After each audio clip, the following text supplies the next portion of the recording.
బాబాయ్ వాళ్ళు చచ్చిపోయి అనుకుని పోయినాట మొత్తం ఇస్తాను చచ్చిన నీళ్ళు పోయినాకు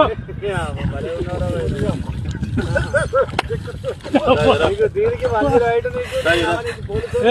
ఎందుకు పన్న వాళ్ళ ఎందుకు అనుకున్న వాళ్ళ ఈ చల్లదనానికి ఎండకు చేయలేక కన్నీకి ఓడిపోయి వచ్చిన గెలవలేక ఏం చేసావు 10 రోజుల నుంచి గణేట్ చేత నాతో గట్టించి నా కష్టం దోచుకొని గణేట్ రాయ్ నాకు అంటే డబ్బులు ఇచ్చారు కానీ క్షమ